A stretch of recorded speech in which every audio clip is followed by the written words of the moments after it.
Hicsos dominan Egipto.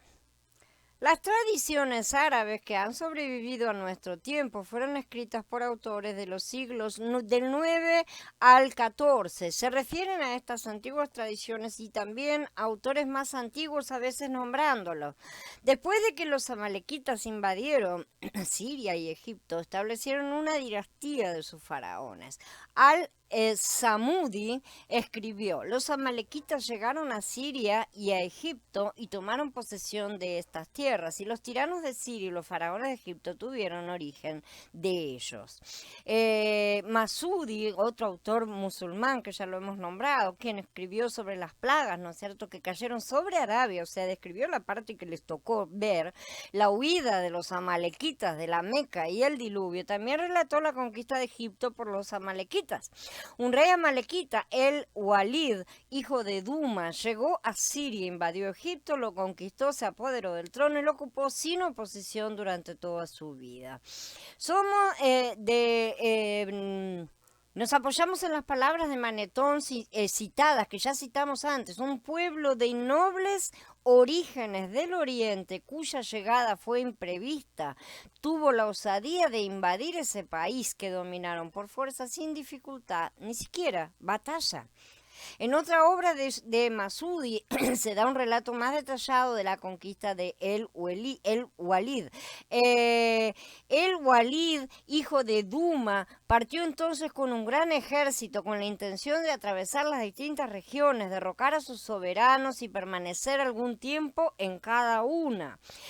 Al final de este pasaje recuerda la frase de la Agadá, pero como Amalek no había sido suficientemente instruido por su padre, en su desenfreno se comprometió a destruir al mundo entero. Y eso dice la Agadá acerca de lo que Amalek prometió en cuanto a destruir todo. No era solamente destruir a sus enemigos, los descendientes de Jacob, sino todo el mundo entero. Esto está en el libro de Ginsberg. Masudi continúa: cuando este conquistador llegó a Siria, se enteró de Egipto y alabó su belleza. También se enteró de que este país había caído en manos de mujeres y que la dinastía de sus reyes había terminado. Entonces envió allí a uno de sus sirvientes llamado Ouná, con un poderoso cuerpo de tropas. Este hombre llegó a Egipto cuando Aimín y Doleifá estaban juntos en guerra. Comenzó a conquistar el país y allí se apoderó de considerables riquezas y grandes tesoros. Sin embargo, se abstuvo de dar su noticia a Walid, y este último estaba convencido de que había perecido con todo su ejército, pues había escuchado noticias espantosas sobre la ciencia de los egipcios y sobre el poder mágico de sus sacerdotes. Pero después de algún tiempo se enteró de que su siervo se había hecho dueño de la tierra, así que avanzó hacia Egipto. Conoció a una que había venido a su encuentro, quien le dijo que se había retrasado en enviarle noticias porque antes quería completar su conquista y pacificar el país. El Walid, habiendo aceptado esta excusa, entró en Egipto y se convirtió en su rey. Oprimió a los habitantes, se apoderó de sus riquezas, hizo extraer todos los tesoros que pudo encontrar. Esto está en el libro de Masudi, que habla de las luchas también entre los amalequitas y la invasión de Egipto por una segunda ola de estas personas lideradas por Alcán, con un sobrenombre Abu Kabuz. Sí, un amalequita llamado Alcán, hijo de Sadhum, apodado Abu Kabuz, avanzó con la intención de invadir Egipto, incluso en las cercanías de su frontera. El amalequita entró en Egipto, destruyó muchos monumentos y obras de arte, y su deseo de tomar Memphis y su región no tenía límites. Los habitantes de Memphis, informados de su llegada, se vieron en gran peligro y se unieron para pedir ayuda. Fueron y comenzaron a lamentarse y a implorar la ayuda del soberano. Le dijeron que los amalequitas estaban invadiendo Egipto, que ya habían cruzado sus fronteras, se habían comenzado a devastar el país, a estropear sus cosechas, a destruir obras de artes, a destruir monumentos. Agregaron que el ejército enemigo se acercaba y marchaba hacia el palacio del rey. Estas palabras recuerdan las de Manetón, citadas por Josefo en contra de Apión. Habiendo vencido a los jefes, quemaron salvajemente las ciudades, arrasaron los templos de los dioses y trataron a toda la población nativa con la mayor crueldad, masacrando a algunos y llevándose a las esposas e hijos de otros a la esclavitud. Esto está en el libro de Flavio Josefo. Las palabras de Masudi concuerdan con la mención de la destrucción de monumentos en la inscripción de la reina Hatshepsut, gobernante de la dinastía 18. En esta inscripción a la que se hace referencia en una, se dice, había habido Amun en medio del delta y en Awar, o Awaris, que ya hemos mencionado, y las hordas extranjeras de su número habían destruido las obras antiguas, reinaron ignorantes del dios Ra.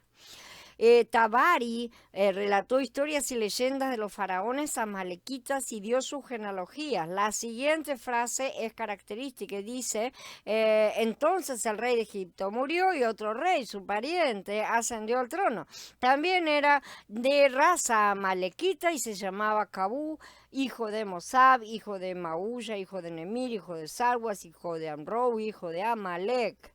¿Sí? Esto está en un libro de crónicas. Es de suponer que el pueblo egipcio no conocía a los amalequitas, ¿sí? Los Hyksos, Amu, eran igualmente desconocidos para otros pueblos. Por lo tanto, a veces se puso en duda la existencia histórica de uno u otro, porque esa parece ser la esencia cientificista del ser humano y ese debe ser el resultado del árbol del conocimiento del bien y del mal. Todo lo que no conozco, no quiero conocer, no existe.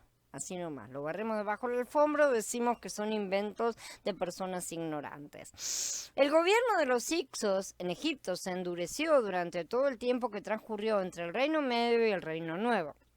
El texto del papiro Ipuwer fue compuesto en el momento de la invasión de los Hyksos y se refiere a esta invasión misma. La expulsión de los Hyksos y el periodo inmediatamente anterior también se describe en algunos documentos contemporáneos. Pero el periodo entre la invasión y la expulsión es muy pobre en registros. Es un acto oscuro, ¿no es cierto?, en dos sentidos. Manetón es una fuente tardía sobre el dominio y la expulsión de los Hyksos. Unos 1000 años separaron al historiador de su tema, o sea, está hablando 1000 años después. Proporciona la información de que después de que los Hyksos invadieron al país, destruyendo, quemando, violando y arrasando, establecieron una dinastía de faraones Hyksos, que el primero de estos reyes, llamado Salitis o Salati, dice, finalmente hicieron rey a uno de ellos llamado Salitis, residió en Memphis, exhibió tributos del Alto y Bajo Egipto y dejó guarniciones en los lugares más adecuados para la defensa. En particular, aseguró su flanco oriental, ya que previó que los asirios, a medida que su poder aumentara en el futuro, codiciarían y atacarían su reino. Habiendo descubierto en el Nomo Cetroita una ciudad muy favorablemente situada al este del brazo del río Bubasti, llamada por alguna antigua tradición teológica Awaris, la reconstruyó y fortificó fuertemente con murallas y estableció allí una guarnición de tantos como 240.000 hombres armados para proteger su frontera. Después de un reinado de 19 años murió. Un segundo rey llamado Bnon sucedió y reinó durante 44 años. Su sucesor Apachnas gobernó durante 36 años y 7 meses. Luego Apophis por 61 y Janas por 50 años y 1 mes. Y finalmente Asis durante 49 años y 2 meses. La ambición cada vez mayor de estos 6, sus primeros gobernantes, era extirpar al pueblo egipcio. Su raza llevaba el nombre genérico de Hyksos, que significa reyes pastores, porque Ixo en el lenguaje sagrado denota rey y Sos en el lenguaje, en el dialecto común significa pastor o pastores. Las palabras combinadas formaron Ixos. Algunos dicen que eran árabes. Esto está en el libro de Flavio Josefo. El cuarto rey es llamado Apophis por Maneto, ¿sí? Y se dice que gobernó durante 61 años, ¿sí? Es curioso que Apophis o Apop es en mitología egipcia el destructor. La personificación del caos, la insurrección armada. También es el nombre de un asteroide que ronda con cierta cercanía a la Tierra. Sí, ha sido noticias en las redes un par de veces. Esto es una cosa aparte que les cuento a ustedes. Los primeros 6 reyes pastores se consideran la primera dinastía de faraones Hyksos. Pero el dominio de los Amu o Hyksos no se limitó a Egipto. Se han encontrado escarabajos o sellos oficiales en varios países con los nombres del rey Apop y el rey Kian. El nombre de Kian está grabado en una esfinge descubierta en Bagdad y en la tapa de una jarra encontrada en Knossos, en Creta. Una inscripción de Apop dice que el padre de Isis, Set, el señor de Awaris, había puesto a todos los países extranjeros bajo sus pies.